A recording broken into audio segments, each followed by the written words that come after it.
Hello everyone, আসসালামু আলাইকুম। আমরা এখন দেখব কিভাবে আমরা TR skill digital student ID login করতে পারি। সর্বপ্রথম আপনারা এখান থেকে ২ ভাবে লগইন করতে পারবেন। একটি লিংকের মাধ্যমে, একটি Google-এ সার্চ করে।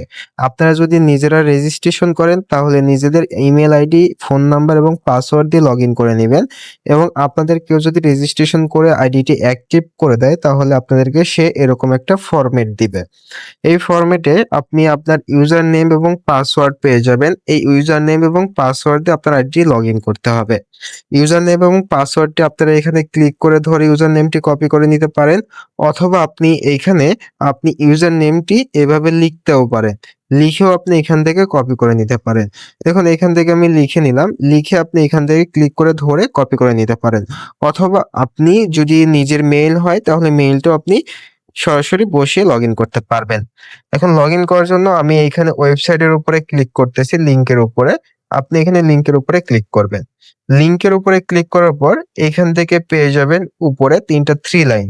৩ টা 3 লাইনে ক্লিক করবেন। ৩ টা 3 লাইনে ক্লিক করলে এখানে পেয়ে যাচ্ছেন লগইন নামে একটি বাটন। এই লগইন বাটনে ক্লিক করবেন। ক্লিক করার পর দেখুন এখানে চাচ্ছে এন্টার ইওর ফোন নাম্বার এবং পাসওয়ার্ড। আমি কিন্তু আপনাকে আগেই দেখিয়ে দিয়েছি। এইখানে কিন্তু ইউজার নেম, ইমেইল নাম্বার রয়েছে এবং পাসওয়ার্ড রয়েছে। এখান থেকে আপনারা সেই ইমেইলটা এবং পাসওয়ার্ডটা এখানে বসায় দিবেন। দেখুন আমি সেই মেইলটা এবং সেই পাসওয়ার্ডটা এখানে বসায় দিচ্ছি। দেখুন আমি সেই মেইলটা এবং পাসওয়ার্ডটা বসিয়ে আমি এইখানে সাইন ইন বাটনে ক্লিক করব। দেখতে পাচ্ছেন আমি সাইন ইন বাটনে ক্লিক করলাম। সাইন ইন বাটনে ক্লিক করলে আপনার অ্যাকাউন্টটি লগইন হয়ে যাবে এবং উপরে সেভ নামে একটি বাটন পাবেন। এটা সেভ করে রাখবেন। সেভ করে রাখতে পরবর্তীতে আপনাকে বারবার এটা শো করতে হবে না। দেখুন আপনার আইডিটি অ্যাক্টিভ হয়ে গেলে আপনি এখানে ক্যাশব্যাক পেয়ে যাবেন। ধন্যবাদ। আপনারা সবাই এইভাবে একটি অ্যাক্টিভ স্টুডেন্ট আইডি লগইন করে নিবেন।